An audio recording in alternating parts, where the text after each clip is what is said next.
Kamusta na po kayo? Happy weekend. Sunday pa rin dito sa Pilipinas. Pero tama-tama dahil Sunday, nagre-relax ang mga tao. Pero ganun pa man, ang issue at mga balita ay parang hindi nagpapahinga. Pag-usapan natin itong parang lumalaki pa. Okay? Sa issue po nung ginawa ng congressman ng Quezon City na nambastos kay Ann Cortez, isang actress na nanahimik at maraming followers. Matapos pong magsalita yung kapatid at mga kaibigan sa showbiz, mga personalidad sa loob at labas ng showbiz dahil pinagtatanggol siya at kinukundina ang kongresistang ng bastos, ay ngayon po ay sa halip na magpakumbaba at irespeto ang grupo ng kababaihan, mayroon pa hong mga supporters, kaalyado siguro, nitong si Congressman Suntay na ipinagtatanggol pa siya. Abogado pa nga yung iba. So, kaya nga nasabi ko doon sa aking pinost sa social media, sa Facebook natin, na para bang mana-mana na sila. Yung hindi magandang salita, ipinagtatanggol pa nila. Para bang lahat na lang issue kanilang sinasakyan, pero hindi nila iniisip na nakakasira sa kanilang pagkatao at sa kanilang pamilya. Gano'n na silang kadisparado sa galawan. Tukuyin na natin, ito pong mga supporters at nagre-react na para bang pinagtatanggol pa si Congressman Suntay ay mga Duterte followers, pangkaraniwang supporters o personalidad. Gano'n na yung kailang galaw. Yung kasamaan, kawalan ng respeto sa kababaihan, ipinagtatanggol pa. Hindi ko alam kung nagpapasikat lang sila o mapag-usapan. Pero for your information, pag hindi maganda ang topic at nakasalalay ang inyong pagkatao at kawalan ng respeto sa iba, lalo na sa kababaihan, hindi yan nakakatulong sa inyo. Hindi kayo sisikat sa tamang pamamaraan. Sisikat kayo dahil sa kaparehas kayo ng mga walang respeto sa kababaihan. Araw ng buwan ng kababaihan. Buwan ng kababaihan kung tawagin. Araw nila. Di ba? Pero ganyan ang pinalabas. Kaya ngayon, ayan, nagsunod-sunod na po yung mga ipinapay na kaso. Hindi lang po ang kaso ay sa ethics complaint sa Kongreso laban kay Congressman Suntay. Mayroon na ding ipinay na kaso ang kababaihan sa Office of the Ombudsman. O nakita nyo, lumaki na lumaki. Lalo na ngayon na nagsalita na po si Ann Cortez at siyempre kanyang kinukundi na itong nangyari ito at hindi niya talaga gusto. Lalo pong umani ng suporta sa kababaihan, sa mga kalalakihang profesional, sa mga kalalakihang respeto sa mga kababaihan. Yun po yun. Respeto ang iso rito.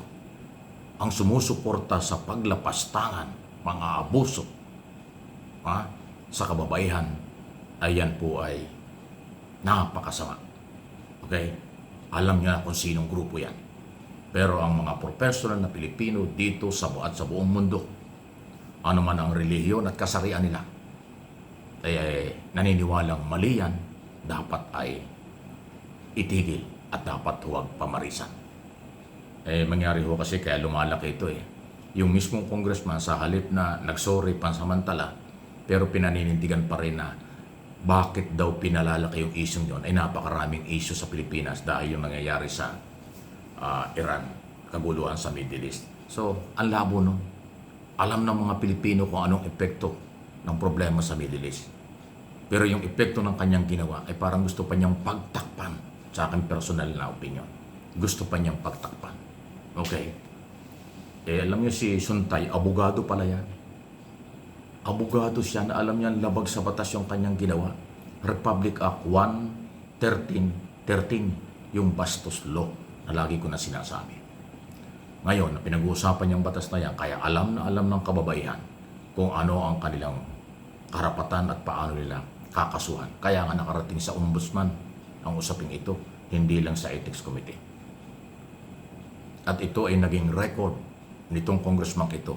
First time na mayroong congressman inireklamo sa ethics committee para disiplinahin dahil sa pambabastos sa babae. First time din na kinasuhan dahil may paglabag sa batas ang isang public official, elected congressman, mangbabatas, tagagawa ng batas na lumabag sa batas. Tapos pinagtatanggol pa nung, hindi ko natutukuyin, merong isang abogado na mahilig sa chismisan at mahilig sa showbiz, sumakay at pinagtatanggol pa. Parang walang pamilya, parang walang asawa at walang anak na babae o kapatid na babae. Kaya nga, alam na ninyo kung anong sektor yung ganyan. May pinagmanahan mula sa pagiging mayor at presidente na kanilang idolo hanggang ngayon. Yung pambabastos, paglapastangan, at saka pagsasalita in public na walang pakundangan kahit kanino. Sila yun. Kaya huwag niyong kalimutan, ang kailangan natin na susunod na presidente, papalit kay Pangulong Marcos, professional. Kahit hindi abogado, kung ekonomista. Okay? Hindi pwede yung mapaghiganti, lahi at kultura nila or kanilang pagkatao na iba yung mga statement nila. Kakaiba. Pero proud na proud pa sila. Okay? Kilos at galaw at sinasabi, matibay na magiging pasihan yan sa pagpili natin. Yung kinabukasan at matatag na gobyerno ay magpapatuloy sa isang professional at magaling, may programa, may agenda sa makataong gobyerno. Pero kung puno lang ng galit, paghihiganti at kung ano-ano pa tulad ng aking mga naging topic na before, huwag nating isakripiso ang ating buhay sa susunod na 6 na taon. Huwag kayong palinlang sa kanilang mga propagandista na iisa lang ang kanilang linya. Pag nagsabi ka ng totoo, bayaran ka. Pag nagsabi ka ng totoo, bias ka. At kung ano pang mga malalaswang sinasabi na katulad ng kanilang paniniwalang maling-mali. Walang nakukuha tayong kabutihan. Wala siyang ibinibigay na magandang asal sa kanilang mga supporters at followers sa kabataan, lalo tigit itong kailang mga sinasabi. Ang social media at ang media ay malawak na communication sa buong mundo. Kaya kailangan kapupulutan ng aral at magandang gabay ang mga topic. Hindi yung puro kalokohan lang dahil may galit, kabastusan dahil ganun ang kailang pagkatao. Huwag niyong payagang manood ang inyong pamilya at mga anak sa mga taong ganyan. Kung sino yan, alam na ninyo yan. Okay? Please like and share. Tayo po ay for information at for education ang mga topic araw-araw dito sa aking mga channel. Kaya samahan niyo ako, ipagpapatuloy natin ang adhikain na maging matinong gobyerno, makataong gobyerno, at yung mga abusado at umaabuso panagutin under the law. Yan po yan. Please like and share.